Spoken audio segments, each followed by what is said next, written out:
صرف وہی مرتا تھا۔ تم میرے اچھے بھائی ہو، ہینڈسم ہو، پیارے ہو، خوبصورت ہو، یہ ساری ایک ہی باتیں ہیں۔ ان میں سے صرف ہینڈسم والا جملہ گنا جائے گا۔ چلو اور سوچو، کچھ ہو تم میں تو سوچوں۔ ٹھیک ہے، میں جا رہا ہوں باہر، ایک دوست کو ملنا ہے۔ وہ بے نیازی سے بولتا اٹھنے لگا۔ مریم نے لپک کر اس کے بازو کو پکڑا۔ وہ ابھی صوفے پر ہی تھی۔ علی، میرے بھائی، بیٹھو، میں سوچ رہی ہوں، کچھ نہ کچھ تو مل ہی جائے گا۔ تم خود اٹھ کر مار دو، کیوں اس کی منتیں کر رہی ہو؟ بھابھی نے کہا۔ میں چھپکلی کو دیکھ کے مر جاؤں گی۔ حاضرین، کوئی کہہ سکتا ہے ان خاتون کی زبان جب چلتی ہے تو رکنے کا نام نہیں لیتی، اور اب کیسے بھائی کی منتیں کی جا رہی ہیں۔ دیکھا بھائی کتنے کام کے ہوتے ہیں، بھائی نہ ہو تو تمہارے گھروں میں چھپکلیوں کے ڈھیر لگ جائیں۔ اور تم مجھے فرعون کہہ رہی تھی؟ تمہیں نہیں کہہ رہی تھی۔ مریم زچ ہوئی۔ مجھے تو ایسا ہی لگا، تو اس کے بدلے ایک بار سوری اور 10 میری تعریفی جملے۔ بدتمیز، مریم نے دل میں اسے سنایا، لیکن در حقیقت علی کی شرطیں پوری کیے بغیر کوئی چارہ نہیں تھا۔ آپی نے اسے اپنے گھر بلایا تھا، ان کے گھر مہمان آنے والے تھے، تو وہ ان کی مدد کے لیے وہاں چلی گئی تھی۔ جب رات کو گھر لوٹی تو امی نے اسے دیکھتے ہی کہا، تمہارے ابو بلا رہے ہیں، کمرے میں آؤ۔ امی کی سنجیدگی پر اسے حیرت ہوئی۔ اچھا، چادر اتار کر آتی ہوں۔ امی نے سر ہلا دیا۔ وہ چادر اور پرس رکھنے کے بعد باہر نکل آئی تھی۔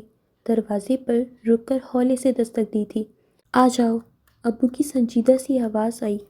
السلام علیکم ابو جی۔ وہ چہرے پر مسکراہٹ لاتے اندر داخل ہوئی۔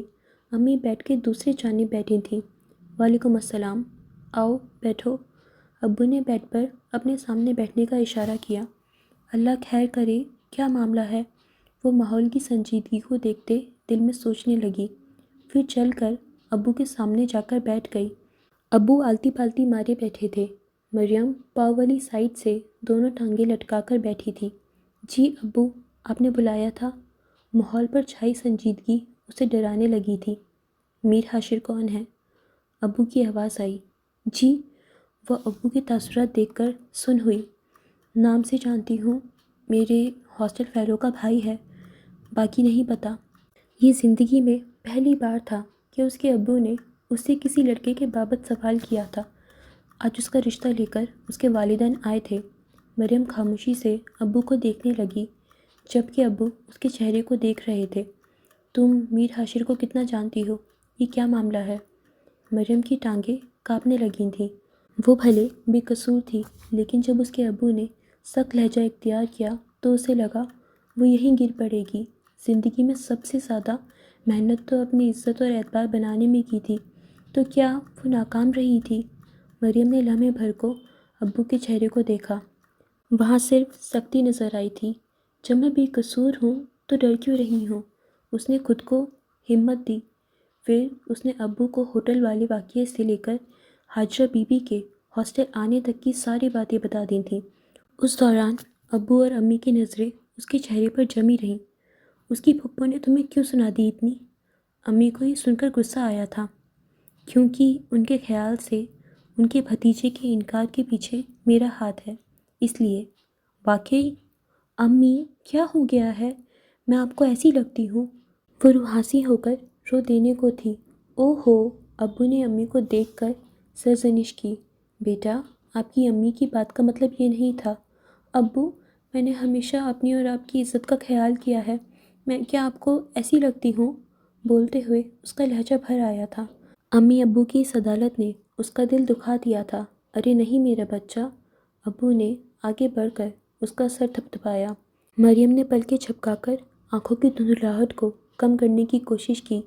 اس معاملے میں تم سے پوچھنا ضروری تھا، اس لیے پوچھا، اور پوچھنے کا مطلب یہ نہیں کہ تم پر اعتبار نہیں ہے۔ ہم صرف اس فیملی کے متعلق جاننا چاہتے تھے جو آج رشتہ لے کر آئی ہے، کہ وہ کیسے لوگ ہیں اور تم انہیں کتنا جانتی ہو، اور تمہارے ان کے بارے میں کیا رائے ہے۔ میں زیادہ نہیں جانتی، چند دن پہلے ہی ان کے گھر گئی تھی، وہ بھی آخری وقت پر مسئلہ ہو گیا تھا، اور ان کے بیٹے سے بھی 1-2 بار سرسری ملاقات ہوئی ہے، اور وہ بھی مجھے اس میں پسند نہیں آیا۔ وہ نظریں جھکائے رہی۔ اب اس کا لہجہ متوازن تھا۔ برا لڑکا ہے؟ ابو نے سوال کیا۔ مریم مر جانے کو تھی۔ بھلا کب اس کی ابو سے اس طرح کے ٹاپک پر بات ہوتی تھی؟ اچھا برا تو نہیں پتا، لیکن مجھے بہت مغرور لگا۔ اس معاملے پر تمہاری کیا رائے ہے؟ انہیں دوبارہ بلائیں؟ آپی کے رشتے کے وقت امی نے ان سے یہ سوال پوچھے تھے۔ اسے نہیں معلوم تھا کہ اس سے ابو پوچھیں گے۔ شرم کے مارے اس کی ٹانگیں مزید کانپنے لگی تھیں، لیکن خود کو پر امید ظاہر کرنے کو اس نے سر اٹھا کر امی ابو کو دیکھا۔ جو آپ کو مناسب لگے۔ ابو جی، آپ کا فیصلہ حرف آخر ہے۔ میں جاؤں؟ وہ بات ختم کر کے بس بھاگنا چاہتی تھی۔ ہاں جاؤ۔ اجازت ملتے ہی وہ تیزی سے باہر کو آئی تھی۔ 2 دن ہی گزرے تھے کہ ابو نے پھر سے اسے طلب کر لیا تھا اور اس بار اس کے کزن کے رشتے کے بابت پوچھا تھا۔ اپنے کزن کا نام سنتے ہی اس کے اندر غصے کی لہر اٹھی تھی۔ وہ خاموشی سے ابو کی بات سنتی رہی، جو کہہ رہے تھے کہ اپنے بہت بہتر ہوتے ہیں، لیکن پھر بھی وہ اس کی رائے جاننا چاہتے ہیں۔ اور اس دوران ابو نے لمحے بھر کو بھی اس سے نگاہیں نہیں ہٹائیں تھیں۔ اسے سمجھ نہیں آیا تھا یہ بے اعتباری تھی یا واقعی ضروری تھا۔ 2 دن پہلے کسی انجان بندے کا رشتہ آتا ہے تو اسے بلا کر پوچھتے ہیں کہ کہیں اس میں اس کا ہاتھ تو نہیں، اور پھر 2 دن بعد ہی ان کے بھتیجے کا رشتہ آتا ہے اور ابو کہتے ہیں کہ وہ اپنا ہے اور بہتر ہے۔ تو کیا ابو یہ سمجھ رہے تھے کہ پہلا رشتہ وہ لائی تھی، یعنی اس کی پسند تھا، تو اسے بازی رکھنے کو متبادل اس طریقے سے پیش کیا گیا کہ بیٹی یہ بھی نہ سمجھے کہ باپ اعتبار نہیں کرتا اور اس رشتے سے پیچھے ہٹ جائیں۔ اسے بہت دکھ ہوا تھا یہ سوچ کر کہ ابو اس پر شک کر رہے ہیں، یا شاید سب باپ ایسے ہی بیہیو کرتے ہوں گے۔ وہ سر جھکائے سوچے جا رہی تھی، یا شاید ابو ایسا نہ سوچ رہے ہوں، میرا وہم ہو، ابو ویسے ہی مجھ سے رائے مانگ رہے ہوں۔ وہ خود کو جواز دے رہی تھی، اپنی فضول سوچوں کو رد کر رہی تھی۔ تمہاری کیا رائے ہے؟ ابو نے گیند اس کے کوٹ میں ڈالی۔ ابو، مجھے حمزہ نہیں پسند، اس کے علاوہ آپ جہاں میری شادی کرانا چاہیں۔ ابو جو کرسی کی پشت سے ٹیک لگائے بیٹھے تھے، ایک دم سے سیدھے ہوئے۔ کیا مطلب؟ مطلب مجھے حمزہ سے شادی نہیں کرنی، اس کے علاوہ کہیں بھی۔ اس سے کیوں نہیں؟ اس کے علاوہ کون؟ وہ بہت بار میرا راستہ روک کر مجھے تنگ کر چکا ہے، اس لیے مجھے نہیں پسند وہ۔ تم نے پہلے کیوں نہیں بتایا؟ پوری بات بتاؤ، کیا ماجرا ہے؟ جب سے اسلام آباد میں پڑھنا شروع کیا ہے اس نے مجھے تنگ کرنا شروع کیا۔ اس کے خیال میں گھر سے دور رہنے لگی ہوں تو میں اچھی لڑکی نہیں رہی۔ وہ یہ نہ کہہ سکی کہ وہ اسے آوارہ کہتا تھا، راستہ روک کر فضول جملے کستا تھا اور پھر کہتا کہ میں تم سے شادی کر کے تمہارے سارے کسے بل نکال دوں گا۔ اوہ مریم عالم! ابو کا تو اتنا سا ہی سن کر چہرہ سرخ ہو گیا تھا۔ مریم سر جھکائے بیٹھی تھی۔ تم نے مجھے بتایا کیوں نہیں؟ مجھے لگا بات بڑھ جائے گی اور جب پھیلے گی تو خواہ مجھ پر کیچڑ آئے گی، بھلے میرا قصور نہ ہو۔ تمہاری امی کو معلوم ہے؟ نہیں، گھر میں کسی کو نہیں بتایا میں نے، بس پہلے سے زیادہ احتیاط شروع کر دی۔ چاچو کے گھر جانا چھوڑ دیا ہے اور یہاں اکیلے نہیں جاتی، ہمیشہ علی چھوڑ آتا ہے اور لے آتا ہے، اور جب حمزہ گھر آتا ہے تو میں اپنے کمرے میں ہی رہتی ہوں۔ پاگل تھی! ایسی باتیں بھی کوئی باپ سے چھپاتا ہے؟ تم بتاؤ گی نہیں تو ایسے تو ہم ساری زندگی اس سانپ کو گھر میں آنے دیتے اور اپنے گھر میں تم کیوں قید ہو جاتی تھی؟ مجھے معلوم ہوتا تو میں اس کا آنا جانا بند کرتا۔ اور پاگل بچے، ایسی باتیں چھپائی نہیں جاتی ہیں، اور وہ بھی ماں باپ سے۔ مجھے نہیں تو اپنی امی کو ہی بتا دیتی، کم از کم گھر والوں کو معلوم ہونا چاہیے کہ کون ان کے بچوں کا دشمن ہے، تاکہ کسی بھی نقصان سے بچ سکے۔ میرا بچہ! ابو نے اٹھ کر اس کے سر کو چوما تھا اور کتنی دیر اس کے سر پر ہاتھ رکھے کھڑے رہے۔ مریم نے ابو کے پیار کو محسوس کر کے خود کو اپنی تھوڑی دیر پہلے والی سوچوں پر ملامت کی تھی۔ وہ اس کے ابو تھے، اور ماں باپ جب کچھ پوچھتے ہیں تو اس کا مطلب بے اعتباری نہیں ہوتا، اور اگر ہو بھی تو پھر اپنی ایمانداری سے ان کا دل جیت لینا چاہیے۔ میرا پیارا بچہ! ابو سر کو چومتے اور پھر کہہ اٹھتے تھے۔ مریم کو ڈھیر و سکون اپنے اندر اترتا محسوس ہوا تھا۔ تحفظ کی فضا قائم ہوئی تھی۔ ابو ہر سوال کو بھول کر بیٹی کو کمفرٹ کرنے کی کوشش کرتے رہے۔ پھر وہ ہنستے ہوئے ابو کے کمرے سے باہر آئی تھی۔ اسے نہیں معلوم تھا کہ ابو نے کیا فیصلہ کیا تھا۔ پھر مریم کے وہاں ہوتے ہوئے میر ہاشر کے گھر والے دوبارہ آئے تھے۔ ابو نے اپنے بھتیجے کو انکار کر کے میر ہاشر کے خاندان کو ہاں کر دی تھی۔ یہ بالکل غیر متوقع بات تھی۔ اس کے چاچو ناراض ہونے لگے تھے، حتیٰ کہ امی تک اس فیصلے پر راضی نہیں تھی۔ ان کے خیال سے اپنے شہر میں ہی بیٹی کی شادی کرنی چاہیے تھی۔ اتنی دور بھیجنے کی کیا ضرورت تھی؟ اگر بھتیجے کا رشتہ پسند نہیں تھا تو کوئی اور اچھا رشتہ آ جاتا۔ ابھی مریم کی عمر ہی کیا تھی؟ لیکن ابو نے امی کے سارے اعتراضات کو رد کر دیا تھا۔ ویسے بھی وہ اپنے خاندان کی پہلی لڑکی تھی جس کی دوسرے شہر شادی ہو رہی تھی۔ ان کے یہاں ایسا نہیں ہوتا تھا کہ اپنے غیر جہاں بھی ہو لیکن اپنے شہر میں ہی بیٹی دی جاتی تھی۔ اس لیے اس کے گھر میں تقریباً سبھی خوشی کے اس موقع پر عجیب ہی محسوس کر رہے تھے۔ اب کیا تم اتنی دور چلی جاؤ گی؟ آبی اور علی دونوں اداس لگ رہے تھے۔ اس نے کندھے اچکا دیے۔ وہ کیا کہہ سکتی تھی؟ ابو کا فیصلہ تھا۔ اچھی فیملی ہے، گھر بھی دیکھ آیا ہوں، لڑکا بہت ہی اچھا ہے، اور یہ بھی کہہ دیا ہے کہ مریم ان کے آبائی شہر کی بجائے اسلام آباد ہی رہے گی۔ تم سمجھو کہ جیسے وہ پڑھنے گئی ہو، ہر ماہ ملنے آتی رہے گی جیسے اب تک آتی رہی ہے۔ ابو امی کو دھیمی آواز میں سمجھا رہے تھے۔ وہ جو امی کے پاس آ رہی تھی ان کی باتیں سن کر پلٹ گئی تھی۔ میں تو اس انتظار میں تھی کہ 2 سال بعد لوٹ آئے گی، اب تو ہمیشہ کے لیے اسے پردیسی کر رہے ہیں۔ لڑکا بہت اچھا ہے، مجھے بہت پسند آیا ہے، وہ خوش رہے گی وہاں، بھلے ہی دور ہوگی مگر خوش ہوگی۔ اتنے اچھے رشتے کو دوری کی وجہ سے تو رد نہیں کر سکتے۔ آج کے دور میں پھر فاصلے اتنے نہیں ہیں کہ ملنے میں سالوں لگ جائیں۔ امی ابو کی میٹنگ جاری تھی۔ ابو کے ہاں کرتے ہی اگلے دن وہ لوگ رسم کرنے آ گئے تھے، اور جب باقاعدہ رسم کرنے آئے تھے تو اتنا ڈھیروں سامان، مریم کے گھر والوں کے لیے بھی تحفے تھے جسے اس کی امی نے بہت اصرار کے باوجود بھی قبول نہیں کیا تھا۔ ہاجرہ بہن، ہمارے یہاں بیٹی کے سسرال سے صرف بیٹی کے لیے چیزیں آتی ہیں، ہم سب کے لیے ان کو قبول کرنا عجیب ہے۔ آپ برا نہ مانیں لیکن ہماری ریت ہے۔ ہاجرہ بی بی کیا کہتی؟ وہ خود بھی جانتی تھی ان کے یہاں بھی تو ایسا ہی ہوتا تھا، لیکن وہ بیٹے کی خوشی میں اپنے سمدھیوں کو بھی تحفے دینا چاہتی تھیں جو حسب توقع قبول نہیں کیے گئے تھے۔ مریم، تمہاری ساس تو لگتا ہے پورا اسلام آباد لوٹ لائی ہے یار۔ بھائی، میری شادی بھی بہت اچھی ہوئی تھی لیکن تمہاری ساس تو پہلی رسم پر ہی اتنا کچھ لے آئی ہے۔ ابھی آگے دیکھیے گا، یہ لوگ تحفے دینے کا بہت شوق رکھتے ہیں۔ مریم ہنسی۔ ان تحفوں سے اس کا بیڈ بھر چکا تھا۔ اسے سمجھ نہیں آ رہا تھا کہ کہاں سے سمیٹے۔ اف ہاجرہ اماں۔ رشتہ طے ہونے کے بعد وہ ہاسٹل آ گئی تھی۔ نیا سیمسٹر شروع نہیں ہوا تھا ابھی، لیکن اس کی ریسرچ کی وجہ سے اس کے پاس بہت کام تھا۔ بہت کام اس لیے کہ وہ آخری وقت پر ریلیکس کرنا پسند کرتی تھی۔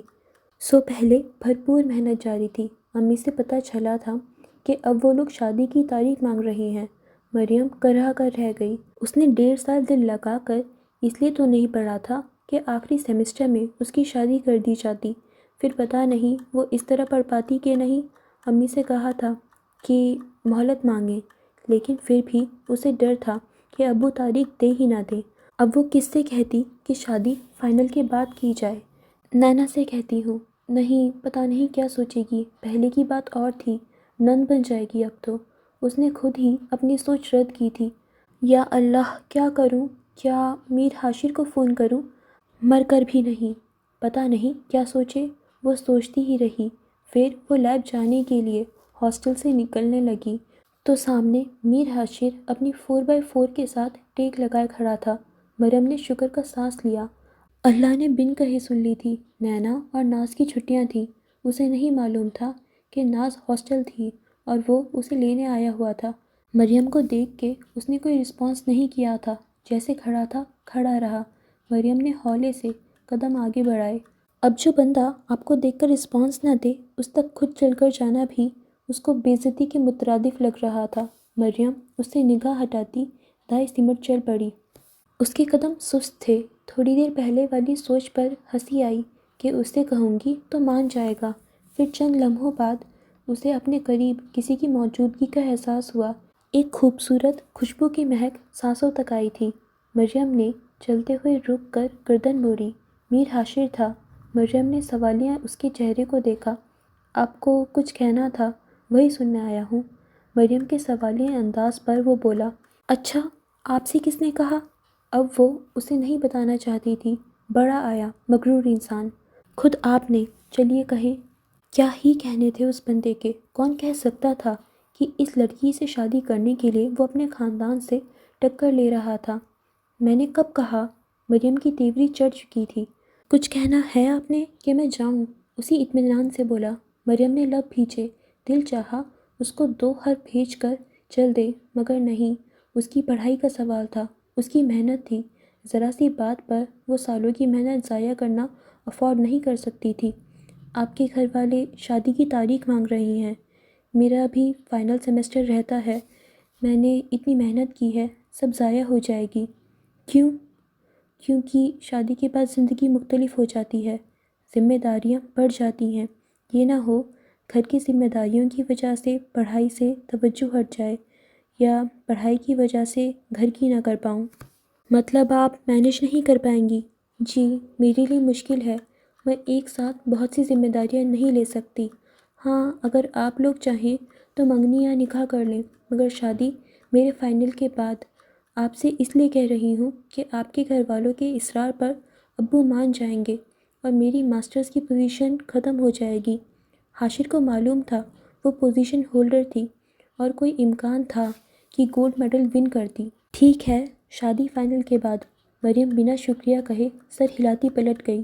میر حاشر بھی واپس اپنی جگہ پر آ کھڑا ہوا تھا اور اسے تب تک دیکھتا رہا جب تک وہ ٹیکسی میں نہیں بیٹھ گئی تھی۔ نہ میر حاشر نے اسے خود چھوڑانے کی آفر کی تھی، نہ مریم عالم نے اس سے کوئی توقع کی تھی، بلکہ اگر وہ آفر کرتا تو مریم اسے چچورا کہہ دیتی۔ وہ دونوں ہی بہت عجیب تھے اور ایک دوسرے کا بیسٹ میچ تھے۔ اوکے فرینڈز، آج کے لیے بس اتنا ہی۔ باقی پارٹ نیکسٹ ایپیسوڈ میں۔ تب تک کے لیے اب جلدی سے ہماری یوٹیوب چینل کو سبسکرائب کر لیجیے اینڈ ہماری انسٹاگرام پیج کو فالو کر لیجیے۔ خدا حافظ۔